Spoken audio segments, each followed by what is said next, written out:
नमस्कार दोस्तों।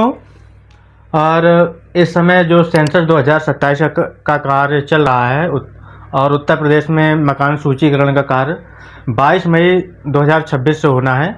इस समय स्वगणना का कार्य चल रहा है और उसी क्रम में हमारे भाई बहनों की ड्यूटी जो प्रेरक के रूप में लगी है, उनको नजरी नक्शा बनाने का कार्य करना होगा। HLB का आवंटन हो गया होगा और HLB का आवंटन होने के बाद आपको उसकी PDF प्राप्त हो गई होगी, जिस HLB में आपकी ड्यूटी लगाई गई है जनगणना कार्य के लिए। तो वो उसका प्रारूप क्या होगा मैं दिखा देता हूँ आप लोगों को कि वो किस तरीके से आपको PDF मिली होगी और आपको HLB का आवंटन किस प्रकार से हुआ होगा। मैं सभी जानकारी आप लोगों को दूंगा और कैसे नजरी नक्शा में हम लोग भवनों के आधार पर कैसे जब हम नजरी नक्शा बनाएंगे तो उनको सिंबल के माध्यम से, इन सिंबल के माध्यम से कैसे हम यहाँ पर उनको अंकित करेंगे, किस क्रम में करेंगे, तो वो पूरी जानकारी मैं आप लोगों को दूंगा। लगातार मेरे वीडियो में बने रहिए। मैं हूं राजेश कुमार और मेरे YouTube channel RK creator and info में आपका स्वागत है। तो दोस्तों, अगर आप लोग चैनल पर नए हैं तो कृपया मेरे चैनल को सब्सक्राइब कर दीजिए और वीडियो को लाइक कर दीजिए। और पूरी जानकारी के साथ मैं आगे भी आप लोगों को इस वीडियो में बताने वाला हूँ, तो लगातार मेरे साथ बने रहिए। तो दोस्तों देखिए, जब आप लोगों को HLB आवंटित हो जाएगी तो आपको HLO ऐप पर आप लोग अपना HLB का जो नक्शा है उसको डाउनलोड कर पाएंगे। वो नक्शा आपको कुछ इस तरीके से दिखेगा। आप लोग देख सकते हैं, इस तरह से ये नक्शा आप लोगों को मिलेगा। तो जब ये HLB का नक्शा हमको मिल जाए तो पहले हमको अपने उस एरिया में, टाउन हो या विलेज हो, उस एरिया में एक बार अच्छे से भ्रमण कर लेना है। वहाँ की हमें गलियों को एक बार देख लेना है और हमें आसपास के जो भी HLB है वहाँ पर जो भी प्रगणक हैं उनसे संपर्क कर लेना है, ताकि ये कन्फर्म हो जाए कि हमें अपने ही HLB में कार्य करना है, कोई घर छूटना नहीं चाहिए। तो आप लोगों को ये नक्शा बनाने के लिए ब्लैंक जो है 2 पेपर मिलेंगे। ये 2 प्रतियों में ये नक्शा आप लोगों को बनाना होगा। मैं आप लोगों को दिखा देता हूँ। आप लोग देख सकते हैं, ये इस प्रकार से नक्शा बनाने के लिए आप लोगों को 2 प्रतियों में इस प्रकार से पेज मिलेंगे। तो इसी में आपको नक्शा बनाना होगा। सबसे पहले आप लोगों को क्या करना होगा कि जो ये आउटलाइन है, इस आउटलाइन को अपने नक्शे में बना लेना पड़ेगा। ये जो आप लोगों को आउटलाइन यहाँ पर ये दिख रही है, सेम इसी प्रकार की आउटलाइन आपको अपने ब्लैंक पेपर पर बना लेना है। मैं सजेशन करूंगा कि यह कार्य पहले आप लोग रफ पेज पर करें, रफ कार्य करें, और उसके बाद ही आप लोग ओरिजिनल फाइनल पेज पर यह कार्य करें। पहले आप रफ में इस प्रकार का नक्शा बना लें। आउटलाइन आप लोग बनाने के बाद हमको क्या करना है कि अपना HLB कन्फर्म करने के बाद हमको अपने HLB में भ्रमण करना है। जो है ठीक से हमें प्रत्येक गलियों को देखना है और ध्यान रहे कि हमें आसपास के HLB में जो भी प्रगणक हैं उनसे संपर्क करके ये सुनिश्चित कर लेना है कि कोई भी मकान छूटे ना। तो जब हम लोग जो है ये कंफर्म कर लेते हैं और हम अपने रफ कार्य में क्या करते हैं, अपनी HLB जो हमको आवंटित हुई है उसकी गलियां बना लेते हैं, उसके जो रास्ते हैं उनको हम बना लेते हैं। तो मैं एक डेमो के तौर पर आप लोगों को दिखाना चाहता हूँ कि रास्ते जब हम लोग बना लेंगे तो रास्ते बनाने के बाद हम लोग नजरी नक्शे को अपने जो है कागज़ पर कैसे बनाएंगे। तो दोस्तों, जैसे मैंने बताया कि आप लोग पहले रास्ते बना लेंगे अपने HLB का भ्रमण करने के बाद। जैसे मैंने एक ये थोड़ा सा पॉइंट लिया है और मैं आगे आप लोगों को बता दूं कि नजरी नक्शा में देखिए, पक्का मकान के लिए ये स्क्वायर बना हुआ है, ब्लैंक है। आवासीय के लिए और गैर आवासीय के लिए ये छायांकित हो जाएगा वर्ग। कच्चा मकान के लिए ये त्रिभुज बनेगा और अगर आवासीय है तो त्रिभुज बनेगा ब्लैंक, और गैर आवासीय है तो इसमें ये छायांकित त्रिभुज हो जाएगा। पक्की सड़क के लिए हम सीधी लाइनों का इस्तेमाल करेंगे और कच्ची सड़क के लिए हम डॉट डॉट की लाइनों का इस्तेमाल करेंगे। मंदिर सिंबल के लिए आप लोगों को देखिए, ये एक लैंडमार्क है जो है, इस प्रकार का सिंबल मंदिर का इस्तेमाल करेंगे। इस प्रकार के कई प्रकार के सिंबल हैं जो आप लोगों को आपके नजरी नक्शा के फॉर्मेट पर देखने को मिलेंगे। तो ये एक डेमो के तौर पर मैं आप लोगों को दिखा रहा हूँ। तो यहाँ पर जैसे ही और एक मैं आप लोगों को बात बता दूं कि नक्शे में जो होता है वो उत्तर दिशा ऊपर की ओर होती है। नक्शे में उत्तर दिशा जो है ऊपर की ओर होती है। जैसे मैं आप लोगों को ब्लैंक पेपर दिखा देता हूँ आप लोगों को। देखिए, ये इसका जो ऊपर का भाग है इस तरीके से, तो ये उत्तर का हुआ। तो हमें जो नक्शा बनाना है, जो हमें नंबरिंग का कार्य भवनों की करना है, वो भवन में नंबरिंग का कार्य हम कैसे करेंगे। तो आप लोग स्क्रीन पर यहाँ पर देख सकते हैं, ये लिखा है उत्तर पश्चिम। तो हमको उत्तर पश्चिम दिशा का जो कोना है इस कोने से अपने HLV में जाना है। वहाँ पर जो भी मकान हो, जो भी गली हो, उस जगह पर जो है हमको पहुँच जाना है और वहाँ से हमें जो है उत्तर पश्चिम दिशा से सर्पाकार मतलब साइज में स्टाइल में हमको नीचे की ओर चलना है, जिग जैग स्टाइल में। तो आगे आप लोग देखिए, अब हम मान लेते हैं कि हम अपनी HLV में जो है उत्तर पश्चिम के पॉइंट पर हम लोग चले गए हैं और ये मैंने उत्तर संकेत यहाँ उत्तर का दे दिया है कि ऊपर को उत्तर का दिशा है यहाँ पर। तो हम लोग जब यहाँ पर इस पॉइंट पर पहुँच जाते हैं अपने उत्तर पश्चिम दिशा के कोने पर, तो हमको ऐसे इस प्रकार से भवन प्रदर्शित होते हैं गलियों पर। तो अब जो भवन हमें दिख रहे हैं तो उसमें हम नंबरिंग कैसे करेंगे। पहले दिन मैंने बताया जैसे आप लोगों की हमें गलियों को जो है भ्रमण कर लेना है, गलियाँ बना लेना है। और दूसरे दिन का कार्य हमारा ये रहेगा कि हमें इस पॉइंट पर जाकर उत्तर पश्चिम के कोने पर जाकर और यहाँ पर जो भी भवन है उन पर नंबरिंग कर देना है। हमें अपने इस प्रकार से हो सकता है 2 दिन आप लोगों को लगें, 3 दिन लगें, लेकिन ये कार्य बड़ी सावधानी से करना है। हमको जो है इन भवनों पर नंबरिंग कर लेना है जो जिस प्रकार की कैटेगरी का घर है। तो हम लोग देखिए इस पॉइंट पर उत्तर पश्चिम के यहाँ पॉइंट पर पहुँच गए हैं। अब हम यहाँ से स्टार्ट करते हैं भवनों को हम लोग नंबरिंग कैसे देंगे। तो दोस्तों, भवन संख्या दर्शाने के लिए आप लोग 2 प्रकार से कर सकते हैं। या तो आप CN करके कर सकते हैं, CN आगे जो भी संख्या लिखनी है लिख दीजिए, या फिर आप लिख सकते हैं जनगणना भवन नंबर, जो भी नंबर है वो आप लोग लिख सकते हैं। तो मैंने दोनों ही तरीके आप लोगों को बताए हैं। और इस प्रकार से जो भी आपको नंबरिंग करनी है वो आप लोगों को घरों के दीवार पर जहाँ पर स्पष्ट रूप से दिखाई दे, मार्कर की सहायता से या किसी और तरीके से हमको यहाँ पर अंकित करनी है। सभी घर के दरवाजे पर या मतलब उनके दीवार पर ये नंबरिंग हमको कर देनी है। ये नंबरिंग हम लोग बारी बारी से करते जाएंगे। जब हम 2 या 3 दिन में ये नंबरिंग अपने घरों की पूर्ण कर लेंगे, उसके बाद ही हम अपने HLO ऐप पर वास्तविक रूप से डाटा को भर पाएंगे।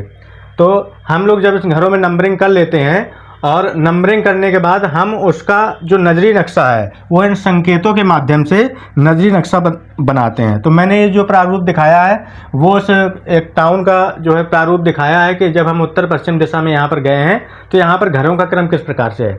तो नंबरिंग किस प्रकार से करेंगे पहले मैं आप लोगों को वो बताता हूँ, और उसके बाद हम नक्शा कैसे बनाएंगे, नक्शा में सिंबल का इंडिकेशन कैसा करेंगे, तो वो भी आप लोगों को मैं बताऊँगा। और एक बात मैं और बता दूँ कि जब ये उत्तर पश्चिम से शुरू हो रहा है ये नक्शा, तो ये जिग जैग होते हुए और जो है दक्षिण पूर्व में एंड होना चाहिए इसका।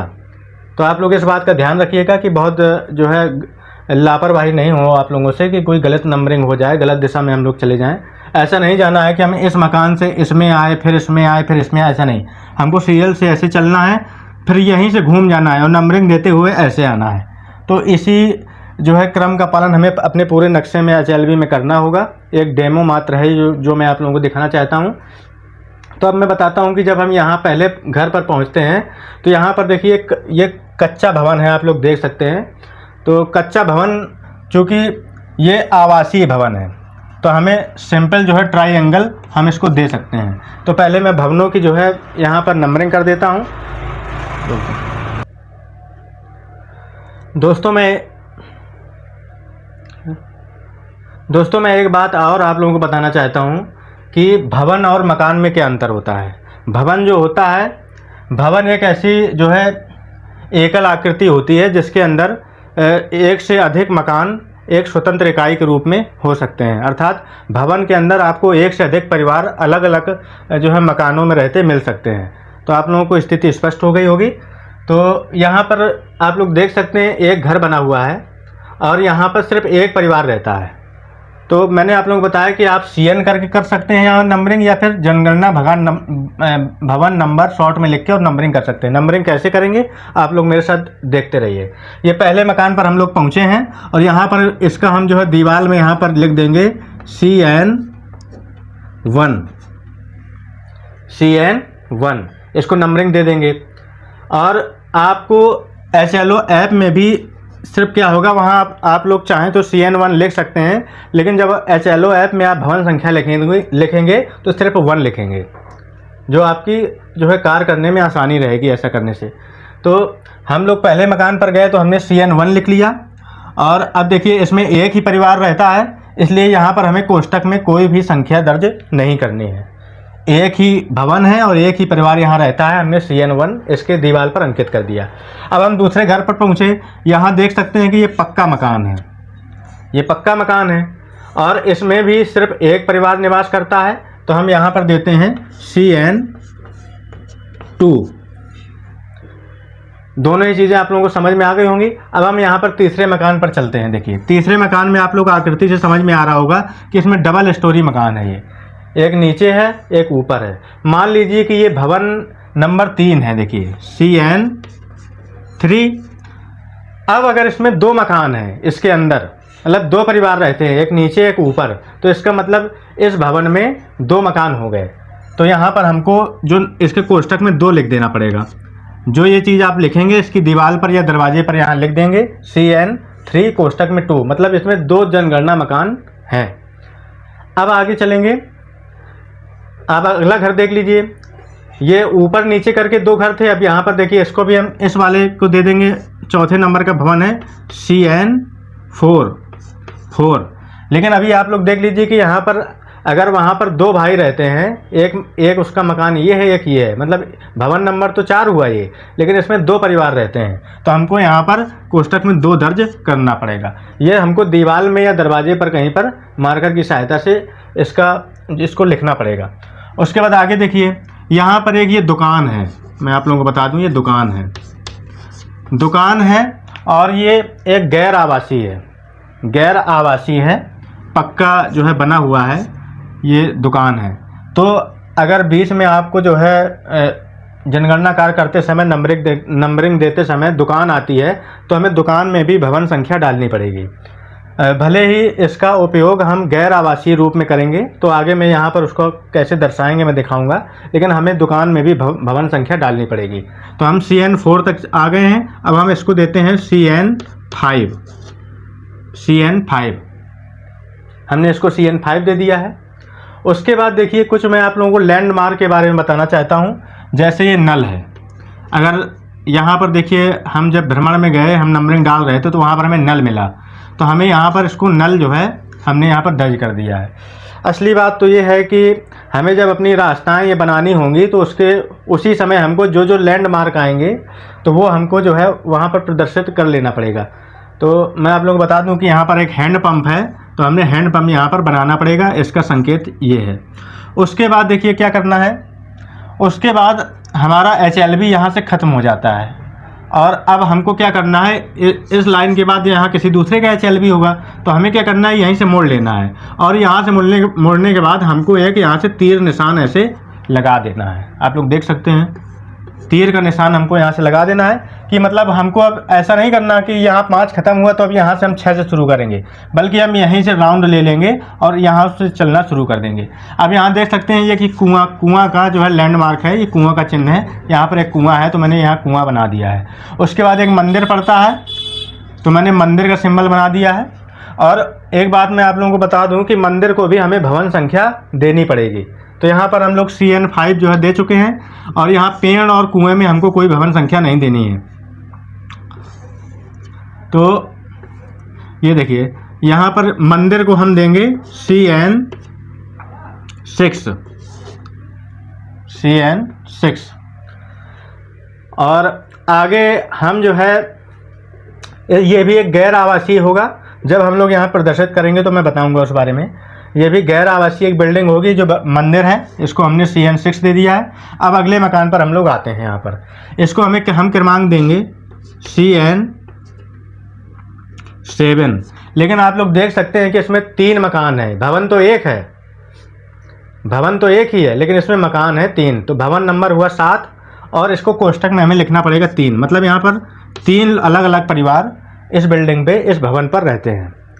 उसके बाद देखिए ये आप लोगों को एक कच्चा मकान दिख रहा है, तो जो है हम यहाँ पर इसको नंबरिंग जो देंगे, इसमें एक ही परिवार रहता है तो हम इसको CN8 दे देंगे।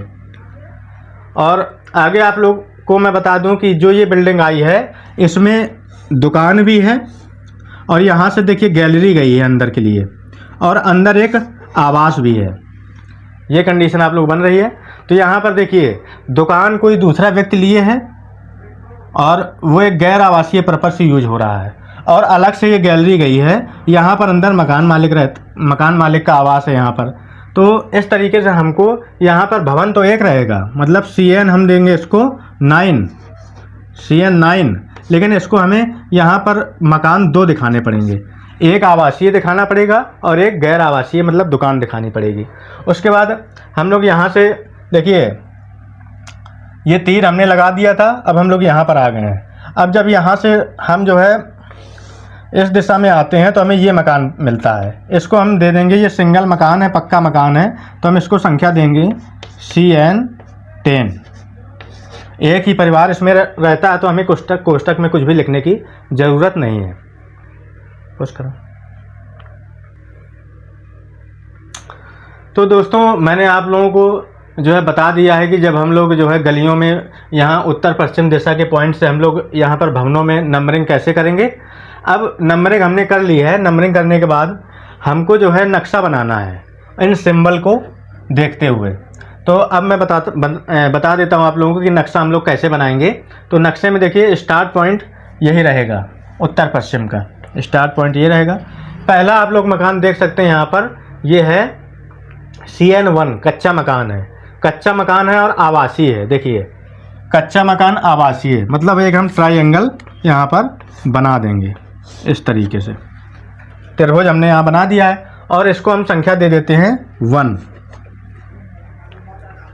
उसके बाद देखिए पक्का मकान है, पक्का मकान है और आवासीय है। देखिए ये हमें यहाँ पर एक स्क्वायर बना देना है, तो हमने एक स्क्वायर यहाँ पर रेक्टेंगल मान सकते हैं, इसको आयत भी मान सकते हैं, हमने बना दिया है। उसको हमने दे दी संख्या 2।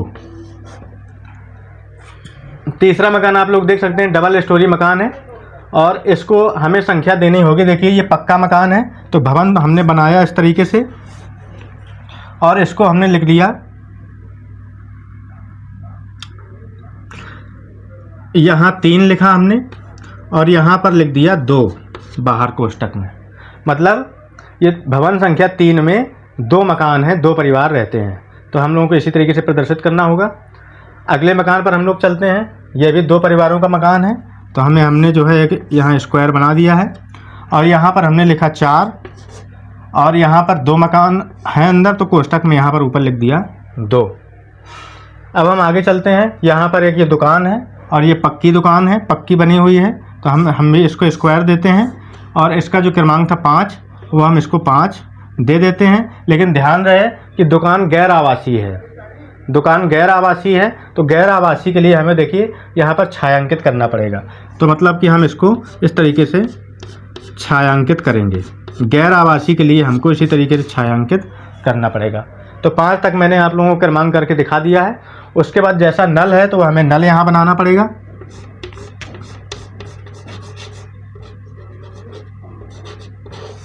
हमको नल बना देना है। उसके बाद ये पेड़ है तो हमको पेड़ बना देना है।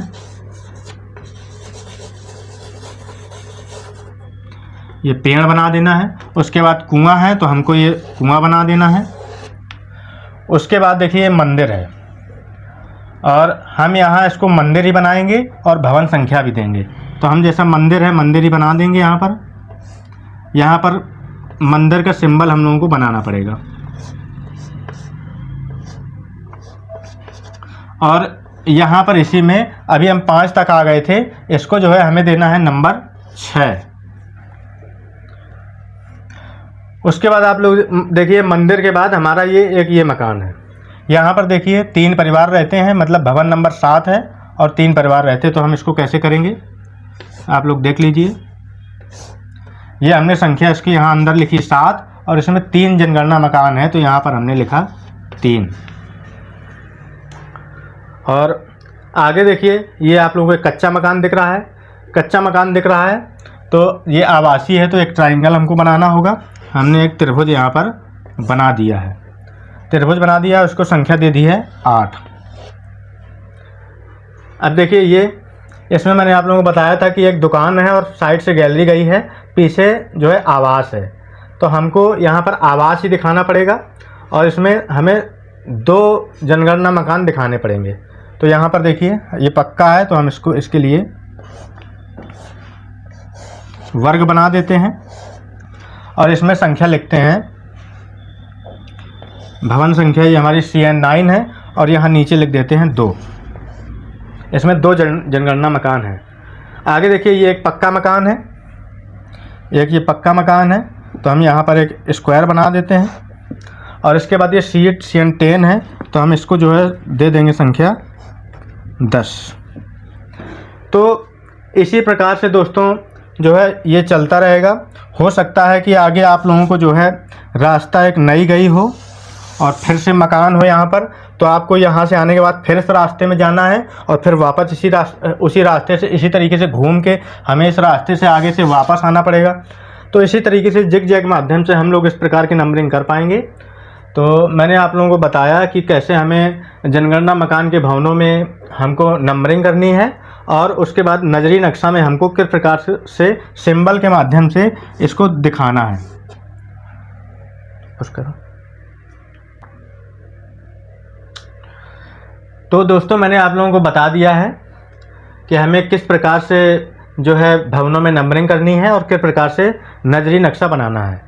बस हमें ध्यान रखना है कि हमें उत्तर पश्चिम से स्टार्ट करना है और दक्षिण पूर्व में यहाँ पर एंड करना है इस नक्शे को। अगर इस तरीके से हम लोग बना लेते हैं तो ये हमारा सफल एक नजरी नक्शा बनकर तैयार हो जाएगा। मैंने पूरी तरह से आप लोगों को जनगणना भवन में नंबरिंग करना और जो है नजरी नक्शा में किस प्रकार से हम सिंबल की सहायता से नंबरिंग करेंगे पूरा तरीका आप लोगों को बताया है। ये वीडियो आप लोगों को कैसा लगा कमेंट बॉक्स पर लिखिएगा और अगर फिर भी इससे संबंधित कोई प्रश्न है तो मुझे कमेंट बॉक्स पर लिखकर पूछिएगा, मैं आप लोगों को जो है आंसर देने का प्रयास करूँगा। और रिक्वेस्ट है आप लोगों से कि अगर ये वीडियो आप लोगों को जो है हेल्पफुल लगता है आप लोगों को ये नक्शा बनाने के लिए, तो प्लीज़ रिक्वेस्ट है आप लोगों से मेरे चैनल को सब्सक्राइब कर दीजिए और वीडियो को लाइक कर दीजिए। और आगे भी मैं सेंसस 2027 से रिलेटेड वीडियो लाता रहूँगा और ये वीडियो देखने के लिए आप लोगों का बहुत बहुत धन्यवाद।